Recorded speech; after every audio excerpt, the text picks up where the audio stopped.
Alright class 10 आज बात करते हैं चैप्टर 4 एग्रीकल्चर की। इसमें आपको इम्पोर्टेंट क्वेश्चंस के साथ यहाँ पे जो भी डाउट होगा आपका वो दूर हो जाएगा। Agriculture, first of all define the term agriculture. The term agriculture derived from the Latin word ager means land, culture means cultivation. So agriculture means the land cultivation. तो एग्रीकल्चर का मतलब क्या है? लैटिन वर्ड से निकला है, दो word है यहाँ पे, एगर और कल्चर। तो एगर और कल्चर का मतलब होता है जमीन को जोतना, खेत को खेती करना। ओके, तो इससे बना है word agriculture. Second question is putting very important question for 3 marks। India is an agriculture country. Comment why Indian agriculture is important. Okay, तो यहाँ पर खेती की, एग्रीकल्चर की इम्पोर्टेंस की बात की गई है। भारत में ये इम्पोर्टेंट क्यों है? तो बहुत इंपॉर्टेंट क्वेश्चन है, 3 marks का क्वेश्चन आएगा आपका बोर्ड में। बहुत ही ज़्यादा चांसेस रहते हैं इसके आने के, क्योंकि एग्रीकल्चर जो है वो भारत में काफ़ी इंपॉर्टेंट रोल प्ले करता है। तो फर्स्ट पॉइंट कह रहा है India is an agriculture country.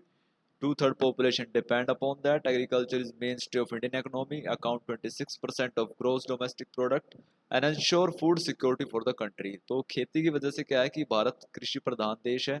2/3 जनता इसके ऊपर डिपेंड है। 26% यहाँ पर जीडीपी में हमारा कंट्रीब्यूशन देता है और हमारी इकोनॉमी को इम्पोर्टेंट रूप से इससे आउटपुट मिलता है। तो ये काफ़ी इम्पोर्टेंट है। अगर इतने ज़्यादा लोग खेती पे डिपेंड है तो खेती अपने आप में इम्पोर्टेंट हो जाती है। ओके, तो आपको पता है 50% से ज़्यादा भारत के लोग खेती करते हैं और ये हमारे फूड सिक्योरिटी को भी श्योर करता है। जो खाने की ज़रूरत है भारत की वो भी यहाँ से पूरी होती है, जो एक काफ़ी इम्पोर्टेंट इंसानी ज़रूरत है। इसके बाद name 3 feature of Indian agriculture. 3 features क्या क्या है इंडियन एग्रीकल्चर के? Farm on small piece of land and grow crops for their own consumption. Animal play a significant role in the various kind of agriculture activity. Farmer depend mainly on monsoon. तो भारत की कृषि की 3 विशेषताएं क्या है? भारत की कृषि की जो साइज है, जो आकार है वो छोटा है। किसानों के पास ज़मीनें कम है, तो उस पे वो बेसिक तौर पे अपने खाने के लिए ही उगाते हैं, फसल पैदा करते हैं। ना कि अमेरिका या ऑस्ट्रेलिया जैसे देशों की तरह वहाँ पर जो फसल है वो बेचने के लिए ज़्यादा उगाई जाती है। तो इंडिया में वो खुद के कंजप्शन के लिए ग्रो की जाती है।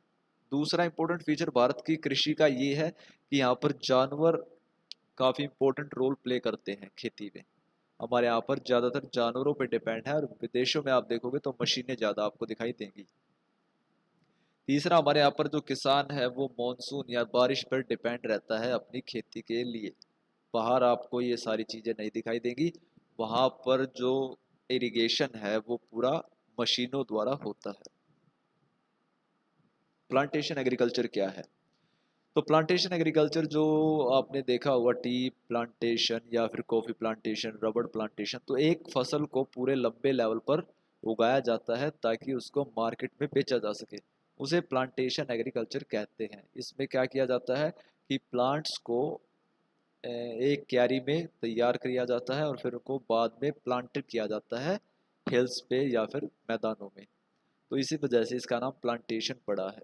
ओके, तो प्लांटेशन फार्मिंग जो है वो बुश या ट्री फार्मिंग है। ब्रिटिश ने इसको इंट्रोड्यूस किया था और इसमें सिंगल क्रॉप को ग्रो किया जाता है। इसमें पैसा काफ़ी ज़्यादा लगता है और इसके एग्जाम्पल है टी, कॉफ़ी, रबड़। ओके, और ये ज़्यादातर एग्रीकल्चर जो है हिली एरियाज़ में इंडिया में होती है, जैसे नॉर्थ ईस्ट इंडिया, हिमालयन का part, West Bengal, Nilgiri, Annamalai, cardamom hills. Rabi और खरीफ क्रॉप में डिफरेंस बताइए। खरीफ क्रॉप आपको पता है ये मॉनसून के साथ स्टार्ट होता है, तो अभी जो सीजन स्टार्ट होगा वो खरीफ का सीजन होगा जिसमें पैडी यानी राइस की कल्टीवेशन स्टार्ट कर दी जाएगी। ओके, तो खरीफ ये है। रबी होता है सर्दियों का सीजन जिसमें गेहूं उगाया जाता है। तो इंपॉर्टेंट दो चीज़ें याद रखना, दोनों हमारे मेन फूड क्रॉप्स हैं, गेहूं और चावल। तो चावल खरीफ की फसल है, गेहूं रबी की फसल है। ओके, तो ये सारा यहाँ पे दिया गया है। खरीफ का मौसम कब से कब है वो आप इसमें नोट कीजिए, इसके एग्जाम्पल नोट कीजिए। सेम रबी का है, इसका टाइम पीरियड और इसके एग्जाम्पल ये आप देखिए। ये भी इम्पोर्टेंट क्वेश्चन है, 3 मार्क्स में आता है ये। Change in the method of cultivation. Bharat में जो खेती है वो चेंज होती है, उसके कारण क्या है? ओके, पहला कारण है physical environment. Physical environment means आसपास का इलाका कैसा है, फिजियोग्राफी कैसी है, ज़मीन कैसी है, मिट्टी कैसी है, तो उसकी वजह से भी कल्टीवेशन के मेथड को चेंज करना पड़ता है। चेंज इन द टेक्नोलॉजी कैसी है? टेक्नोलॉजी अच्छी है तो आप कमर्शियल क्रॉप उगाओगे, टेक्नोलॉजी कम है तो आप अपने खुद के गुजारे के लिए क्रॉप उगाओगे। तीसरा कहता है सोशियो कल्चरल प्रैक्टिस, हमारे सामाजिक या हमारे रीति रिवाज जो हमारी पीढ़ियों दर पीढ़ियों से चली आ रही है वो भी हमारे खेती के तरीकों को प्रभावित करती है। Okay, now differentiate between net sown area and gross cropped area. तो ये चैप्टर फर्स्ट में हमने देखा था कि नेट सोन एरिया का मतलब होता है कि बोया गया क्षेत्र, बोया गया इन द सेंस जिसमें आप साल में खेती करते हो हर साल कंटिन्यू। ग्रॉस क्रॉप्ड एरिया होता है कि एक तो वो एरिया जो नेट सोन एरिया के अंदर आता है जिसमें आप खेती करते हैं, दूसरा ऐसा एरिया जो साल में एक बार दो से ज़्यादा या एक से ज़्यादा फसलों के लिए जहाँ पर खेती की जाती है। तो पंजाब जैसे वहाँ पे ज़मीनें हैं, हरियाणा है, वेस्टर्न यूपी है, यहाँ पे जो ज़मीनें हैं वहाँ पर किसान जो है साल में दो दो तीन तीन फसलें लेता है, तो उसे ग्रॉस क्रॉप्ड एरिया कहते हैं। क्लियर? नेट सोन एरिया कुल बोया गया क्षेत्र, ग्रॉस क्रॉप्ड एरिया कुल बोया गया क्षेत्र प्लस साल में एक से ज़्यादा बार जो फसलें ली जाती हैं वो क्षेत्र, तो वो यहाँ पर आता है। ये आपके सामने इसका आंसर है, यू कैन टेक इट। और हिंदी डेफिनेशन मैंने बता दिया आपको। Mention in brief the various limitation from which the Indian agriculture suffers presently या ड्रॉबैक ऑफ इंडियन एग्रीकल्चर। तो यहाँ पर भारत की खेती की कमियां क्या है?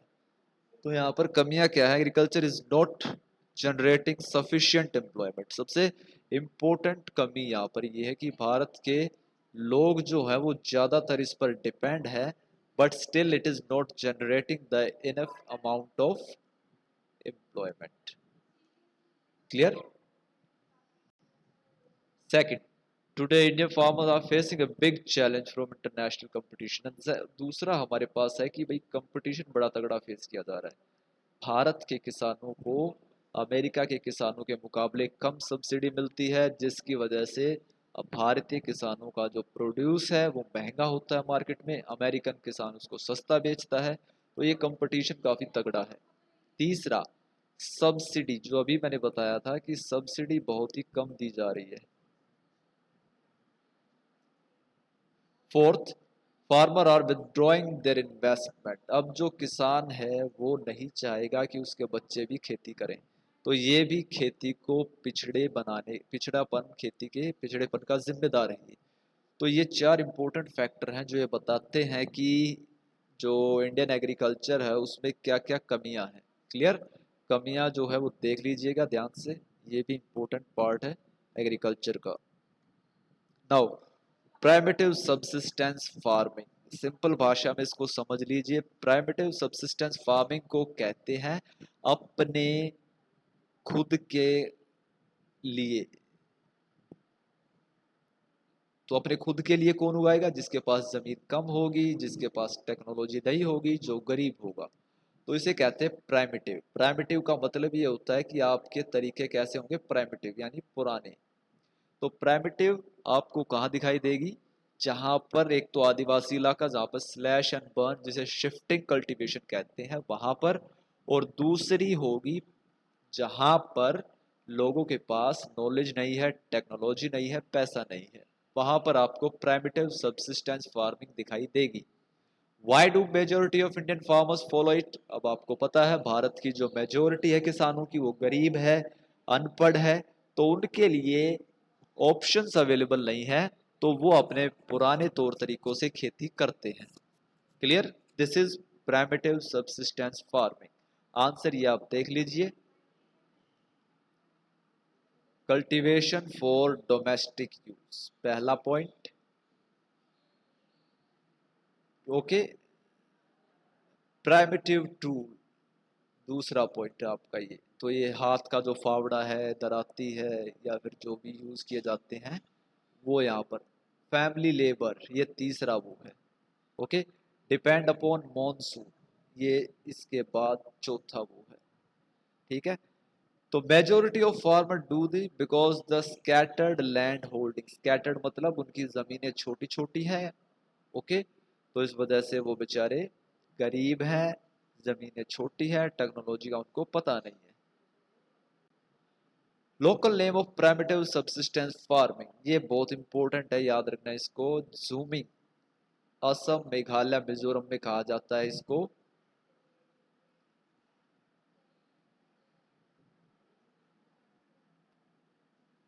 मणिपुर में Pamlou, Dipa in Bastar, Andaman and Nicobar. What is shifting agriculture? Shifting agriculture आपने 9th में देखा था कि चैप्टर 4 में हमने देखा था कि फॉरेस्ट सोसाइटी एंड कॉलोनियलिज्म में अंग्रेजों ने शिफ्टिंग कल्टीवेशन पर बैन लगाया था। तो शिफ्टिंग कल्टीवेशन वो कल्टीवेशन होती है जहां पर पेड़ों के एक हिस्से को साफ करके, जंगल के एक हिस्से को साफ करके, पेड़ों को काट कर वहां पर जलाकर उसकी राख में फसलें उगाई जाती हैं। तो ये करते हैं वो आदिवासी लोग जो जंगलों में रहते हैं। तो वो अपने खाने के लिए खेतों में खेतों में जा नहीं सकते, उनके पास खेत है नहीं, तो जंगलों का ही एक हिस्सा साफ करते हैं और वहां पर खेती करते हैं। बारिश का पानी वहां पे आता है, राख वहां पे मैन्योर का काम करती है, और उसके बाद वो उसको 1 या 2 फसल लेने के बाद छोड़ देते हैं ताकि दोबारा वहां पे पेड़ पैदा हो, दोबारा वहां पे जंगल आए और दूसरे जंगल के हिस्से पर जाकर खेती करते हैं। तो इस तरह से वो शिफ्ट करते रहते हैं एक हिस्से से दूसरे हिस्से में, इस वजह से इसको शिफ्टिंग एग्रीकल्चर कहा जाता है। इंटेंसिव सब्सिस्टेंस फार्मिंग, इंटेंसिव कहते हैं कि वही ऐसी फार्मिंग जो काफी तगड़े वजन को उठाती है, काफी हैवी बर्डन लेके बैठी है। तो यहाँ पर कब होगा? जब आपकी पॉपुलेशन ज़्यादा होगी और खेत आपके पास कम होंगे। तो क्या होगा कि वो पॉपुलेशन अपने फूड प्रोडक्शन को पूरा करने के लिए ज़्यादा से ज़्यादा मैन्योर्स का यूज़ करेगी, ज़्यादा से ज़्यादा उस पर खेती के जो खेत जो हैं उन पर बोझ डालेगी। तो वो कोशिश करेंगे कि ज़मीन के छोटे हिस्से से ज़्यादा प्रोडक्शन लिया जा सके। इसे कहा गया है इंटेंसिव सब्सिस्टेंस फार्मिंग। अब भारत के किसान इसको क्यों फॉलो करते हैं? बिकॉज 135 करोड़ की जनसंख्या है, आप समझ सकते हो। तो यूपी, बिहार जहाँ पर काफ़ी हैवी पॉपुलेशन है, ज़मीन छोटी है, ज़मीन का साइज कम है, वहाँ पर ये खेती की जाती है। Alright, after that commercial farming. तो प्लांटेशन फार्मिंग हम डिस्कस कर चुके हैं, तो कमर्शियल फार्मिंग भी वही है सेम। इसमें क्या होता है आपका? Type of farming practice mainly for sale, बेचने के लिए ये की जाती है। ओके, कैरेक्टरिस्टिक्स क्या है भाई? Modern input, pesticide, productivity is very high, mechanised farming है ये, इरिगेशन फैसिलिटी अवेलेबल है। तो यहाँ पे क्या है भाई? फर्टिलाइजर का यूज़ किया जाता है, पेस्टिसाइड का ज़्यादा यूज़ किया जाता है, जिसकी वजह से प्रोडक्शन काफ़ी ज़्यादा होता है। पूरी तरह से मैकेनिकल प्रोसेस है, लेबर जो है वो प्रोफेशनल होती है। इसके अलावा हाई यील्डिंग वैरायटी सीड्स आते हैं और इरिगेशन फैसिलिटी काफ़ी अच्छी होती है, तो इसे कमर्शियल फार्मिंग कहा गया है। तो रबड़, जूट, कॉटन, ये सारी कमर्शियल फार्मिंग के अंदर आती है। डिफरेंट क्रॉप सीजन, भारत में क्रॉप सीजन क्या क्या है? खरीफ, रबी, जायद। खरीफ और रबी के बीच के सीजन को जायद कहते हैं, ये 2 महीने का ही होता है। खरीफ और रबी हम डिस्कस कर चुके हैं। Two reason for the success of rabi crop in wheat producing area.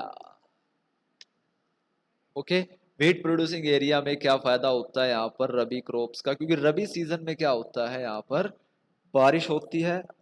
सर्दियों में आप देखोगे सितंबर अक्टूबर में बारिश होगी, तो वो गेहूं की फसल के लिए काफी अच्छी मानी जाती है।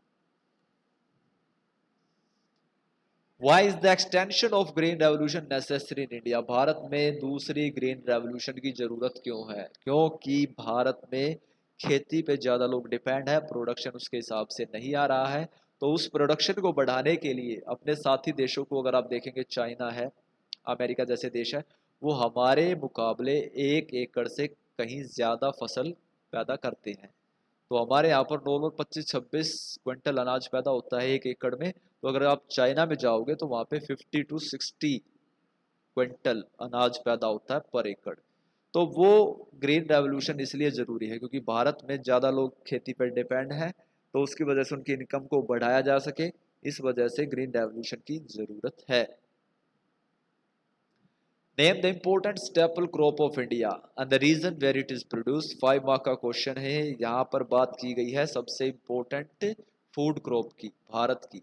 तो वो चावल है, ये भारत की ज़्यादातर जो पॉपुलेशन है उसका फूड क्रॉप है, उसको फूड सप्लाई यहाँ से मिलती है। ओके, चाइना, इसकी कंडीशंस क्या क्या रिक्वायरमेंट है वो आपने टेबल बनाई होगी, वो आपने देखी थी यहाँ पर। तो चाइना क्या है, भारत जो है चाइना के बाद दूसरे नंबर पर लार्जेस्ट प्रोड्यूसर है। ये ट्रॉपिकल प्लांट है, ट्रॉपिकल कहते हैं जो हाई रेनफॉल डिमांड करता है, हाई टेम्परेचर में ग्रो करता है, तो ये ट्रॉपिकल प्लांट है। इसके बाद क्या require, high temperature, high humidity. Okay, temperature कितना है 25 डिग्री सेल्सियस, रेनफॉल कितना है 100 सेंटीमीटर। और एक कहाँ पर ज़्यादा उगाया जाता है, ये उगाया जाता है भाई वेस्ट बंगाल, उत्तर प्रदेश, पंजाब, आंध्र प्रदेश, तमिलनाडु। ये इंपॉर्टेंट इसके ग्रोइंग रीजन है। वीट, सेकंड क्वेश्चन आता है वीट पे। तो वीट हमारा क्या है, रबी क्रॉप है, temperature 10 to 15, rainfall 50 to 75 centimetre. Major area इसके पंजाब, हरियाणा, उत्तर प्रदेश, राजस्थान, बिहार। मिलेट्स, मिलेट्स यानी मोटा अनाज, ये क्या है और ये हमारे लिए इम्पोर्टेंट क्यों है? तो मिलेट्स जो है वो ज्वार, बाजरा और रागी को कहा जाता है। ये इसलिए इम्पोर्टेंट है क्योंकि भारत में पहले जब इतनी ज़्यादा टेक्नोलॉजी नहीं थी तो लोग इन्हीं को उगाते थे और इन्हीं से अपनी फूड प्रोडक्शन पूरी करते थे। तो ज्वार जो था वो हमारे इलाके में पैदा होता था, नॉर्थ इंडिया में। बाजरा राजस्थान वगैरह में पैदा होता था और रागी साउथ में पैदा होती थी। तो इसकी वजह से क्या होता था कि अनाज भी मिलता था और पशुओं के लिए चारा भी। तो पुराने समय से ही इंसान पशुओं को पालता रहा है, गाय, भैंस, बकरियां। तो उनका चारा भी मिल जाता था और लोगों को अनाज भी मिल जाता था। और ये इम्पोर्टेंट इसलिए है क्योंकि इनमें आपको इरिगेशन रिक्वायरमेंट नहीं होती इतनी, बारिश के पानी से ही एक बार आपने इसमें पानी दे दिया, आपका काम चल जाएगा। तो इस वजह से इम्पोर्टेंट है। ओके, तो ज्वार जो है वो प्रोड्यूस की जाती है महाराष्ट्र, कर्नाटका, आंध्रा, मध्य प्रदेश। राजस्थान जो है वो बाजरे का लार्जेस्ट प्रोड्यूसर है। रागी जो है वो कर्नाटक का इसका लार्जेस्ट प्रोड्यूसर है। ठीक है, तो राइस व्हीट जो है ये कॉमन नहीं है, तो बहुत सारे लोग अभी भी जहाँ पर पानी की फैसिलिटी नहीं है इन्हीं को फसलों को उगाते हैं। रागी क्रॉप इंपॉर्टेंट क्यों? रागी क्रॉप के लिए याद रखना ये सबसे न्यूट्रिशियस क्रॉप है, सबसे ज़्यादा इसमें न्यूट्रिशन पाया जाता है किसी भी फसल के मुकाबले। तो ताकत है इसमें, इस अनाज में, तो ये इंपॉर्टेंट है। कैरेक्टरिस्टिक ऑफ मेज, मक्के की, मक्के के लिए क्या है भाई, मक्का जो है वो भी एक कोर्स ग्रेन है, मोटा अनाज है और इसके लिए चारा और हमारा खाना, तो जानवरों को भी और हमें भी दोनों को खाना प्रोवाइड करता है। यहाँ पर 50 to 100 सेंटीमीटर रेन इसको रिक्वायरमेंट होती है। टेम्परेचर इसको चाहिए 21 to 27 degree. Well drain fertile soil इसको चाहिए और खरीफ क्रॉप है मेनली ये। और इसको उगाने वाले स्टेट है कर्नाटका, उत्तर प्रदेश, मध्य प्रदेश, बिहार, आंध्र प्रदेश। ये शॉर्ट फॉर्म है KUMP है। इम्पोर्टेंस ऑफ पल्सेस, भारत जो है दालों का काफ़ी बड़ा प्रोड्यूसर है और कंज्यूमर भी है, खुद ही पैदा करता है सबसे ज़्यादा दुनिया में और खुद ही उनको खाता भी है। तो दालों का बहुत इंपॉर्टेंट रोल है क्योंकि दालें हमारे यहाँ पर मेजर सोर्स ऑफ प्रोटीन है। गरीबों के लिए सबसे सस्ता प्रोटीन ये था पुराने समय से ही। ओके, तो ये हमारी कंट्री में उगाए जाते हैं। हैवी रेनफॉल का तूर, जिसे अरहर भी कहते हैं, उड़द खरीफ क्रॉप है, मूंग, मसूर, पीस, ग्राम, तो ये दालें हमारे यहाँ पे उगाई जाती है। ओके, तो इम्पोर्टेंट जो दालें हैं वो है ग्राम और तुअर, अरहर और चना, ये हमारे यहाँ पर इम्पोर्टेंट है। तो ग्राम मध्य प्रदेश, उत्तर प्रदेश, राजस्थान में उगाया जाता है। तुअर उगाई जाती है मध्य प्रदेश, उत्तर प्रदेश, कर्नाटका, आंध्रा और Madhya Pradesh. Oil seed production, oil seed यानी तेल। तो तेलों का क्या रोल है यहाँ पर देखेंगे भाई। वेजिटेबल ऑयल जो है आप सब्जी वगैरह में डालते हो वो यहाँ पे है। तो ऑयल केक जो जानवरों के लिए यूज़ किया जाता है, जानवरों के लिए काफ़ी इसमें न्यूट्रिशंस होता है। तो इंडिया जो है वो लार्जेस्ट ऑयल सीड प्रोड्यूसर है इन द वर्ल्ड और हमारे यहाँ पर मूंगफली का तेल सबसे ज़्यादा पैदा किया जाता है। ठीक है, तो मूंगफली के तेल के बारे में क्या है, ये खरीफ क्रॉप है और इसको तमिलनाडु, गुजरात, कर्नाटका, आंध्र, महाराष्ट्र यहाँ पर उगाया जाता है। गुजरात इसका लार्जेस्ट प्रोड्यूसर है। इसके अलावा जो इम्पोर्टेंट है वो है सेसमी, तिल का तेल। ओके, और कैस्टर, अरंड का तेल। इसके अलावा सरसों का तेल और लिनसीड, अलसी का तेल। तो ये तेल भी हमारे यहाँ पे उगाए जाते हैं। इम्पोर्टेंट बेवरेज क्रॉप टी, सबसे इम्पोर्टेंट बेवरेज क्रॉप टी है भारत की। जो टी कल्टीवेशन है वो प्लांटेशन एग्रीकल्चर में होता है। डीप फर्टाइल सोइल इसको चाहिए, इसको मॉइस्ट फ्रॉस्ट फ्री क्लाइमेट चाहिए, फ्रीक्वेंट शावर यहाँ पर रिक्वायर्ड है, एंड 150 टू 300 सेंटीमीटर बारिश की रिक्वायरमेंट होती है। Temperature required 20 to 30 degree Celsius. Importance of रबड़ production as a cash crop, रबड़ का प्रोडक्शन भारत में इम्पोर्टेंट क्यों है? तो रबड़ जो है वो लेटेक्स इससे निकलता है। लेटेक्स जो है वो बाद में आपने देखा होगा टायर्स वगैरह में यूज किया जाता है। ओके, इंडिया जो है वो 5th नंबर पे है रबड़ प्रोडक्शन में। 97% जो भारत की रबड़ है वो डोमेस्टिक यानी घरेलू यूज कर ली जाती है। 3% रबड़ हम बाहर भेजते हैं। रेनफॉल इसको चाहिए 200 सेंटीमीटर और टेम्परेचर चाहिए 25 डिग्री सेल्सियस। ओके, केरला इसका लार्जेस्ट प्रोड्यूसर है। इसके अलावा तमिलनाडु, कर्नाटका, असम, त्रिपुरा, ये स्टेट्स इसके अदर प्रोड्यूसर्स में आते हैं। Fibre crop, fibre crop means cotton and jute. तो cotton, jute, silk, wool, these are the fibre crops of India. तो यहाँ पर बात करते हैं कॉटन की। कॉटन क्रॉप जो है इसको 210 दिन ऐसे चाहिए जिसमें फ्रोस्ट फ्री हो, पाला नहीं पड़ता हो। ब्लैक सॉइल बेस्ट है, एलुवियल सॉइल में भी उगाया जा सकता है। 6 to 8 मंथ पीरियड रिक्वायर्ड है इसको। खरीफ क्रॉप इसको कहा जाता है। ओके, लेबर इसको चाहिए चीप और एफिशिएंट, सस्ती लेबर हो। इसके अलावा बात करते हैं भाई जूट की। तो जूट जो है वो ह्यूमिड क्लाइमेट में पैदा होता है। 8 to 10 मंथ का टाइम पीरियड है। तो these are the two important fiber crops of India. Technological and institutional reforms, most important question of this chapter. Okay, technological और इंस्टीट्यूशनल रिफॉर्म्स क्या क्या लिए गए हैं? टेक्नोलॉजिकल बात करें तो हमारे यहाँ पर सबसे पहले है मॉडर्न मशीनरी यूज की गई है। इसके अलावा फर्टिलाइजर, 3rd नंबर पे high reading variety seeds, 4th number पे इरिगेशन। तो पहला क्या क्या रहा भाई? मशीनों का यूज किया गया, ट्रैक्टर, हार्वेस्टर। दूसरा केमिकल फर्टिलाइजर आ गए हैं। तीसरा हाई क्वालिटी के बीज अवेलेबल है किसानों के लिए। और चौथा कह रहा है कि भाई सिंचाई के साधन उपलब्ध हैं। Now we talk about the institutional reforms. Institutions में बात करते हैं सरकार की तरफ से किए गए या सेटअप किए गए इंस्टीट्यूशन।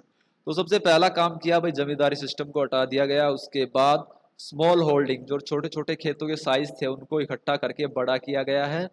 इसे कहते हैं land holding. Okay, consolidation of land holding. इसके बाद रेडियो टेलीविजन पे किसानों को अवेयर किया जाता है। इसके अलावा क्रॉप इंश्योरेंस प्रोवाइड किया जाता है अगर कोई क्रॉप फेल हो जाए। इसके अलावा अवेलेबिलिटी ऑफ कैश, बैंकों के थ्रू कैश प्रोवाइड किया जाता है। इसके बाद बुलेटिन निकाले जाते हैं। मिनिमम सपोर्ट प्राइस तय किया गया है फसलों का। किसान क्रेडिट कार्ड इशू किए गए हैं। तो ये है institutional reforms. After that, initiative taken by government to ensure the increase in the agriculture production. The same we have discussed already. Institutional reforms इसका आंसर रहेगा, ये आप इसमें डिफाइन कर सकते हैं। After that, the land under cultivation has been reduced day by day. What are its consequences? Bharat में खेती की जो साइज है, खेत जो है वो दिन प्रतिदिन छोटे होते जा रहे हैं। इसका असर क्या पड़ेगा? तो डेफिनेटली इसका असर पड़ेगा हमारी फूड सिक्योरिटी पर, क्योंकि जो फूड प्रोडक्शन हमारा इंडिया का है वो घट जाएगा और इंडिया की पॉपुलेशन के अकॉर्डिंग वो सफिशिएंट नहीं होगा। सो इससे हमारी इकोनॉमी पर भी बर्डन आएगा, हमें बाहर से अनाज खरीदना पड़ेगा। That is why we should concern about that the decreasing area under cultivation. Okay, name commercial crop of Punjab Haryana which subsistence crop in Orissa. Rice, rice एक ऐसी फसल है जो पंजाब हरियाणा में ज्यादातर बेचने के लिए उगाई जाती है। उड़ीसा में इसको खाने के लिए उगाया जाता है। असमन and boro, these are the 3 types of paddy grown in Assam, West Bengal, Orissa. 1 number का क्वेश्चन यहाँ पे पुटअप होता है। कमर्शियल फार्मिंग के इनपुट क्या क्या होते हैं? HYV seed, fertiliser, insecticide, irrigation, modern technology. What are the challenges faced by the Indian farmer today? Oh, we have discussed this already. Declining share of agriculture of the GDP is a matter of serious concern. Definitely, अगर हमारी GDP में agriculture का share घटता रहेगा तो उसका बोझ हमारी इकोनॉमी पे पड़ेगा, हमारे देश की डेवलपमेंट पे पड़ेगा। तो that is why we should concern about the agriculture development. तो सरकार इसके लिए काफी काम कर रही है, फ्यूचर में बहुत कुछ करना है। This is the end of your lecture for agriculture. Okay, revise these questions again and again. If you have any doubt, you can ask me in the Google Classroom comment section. Okay, thank you.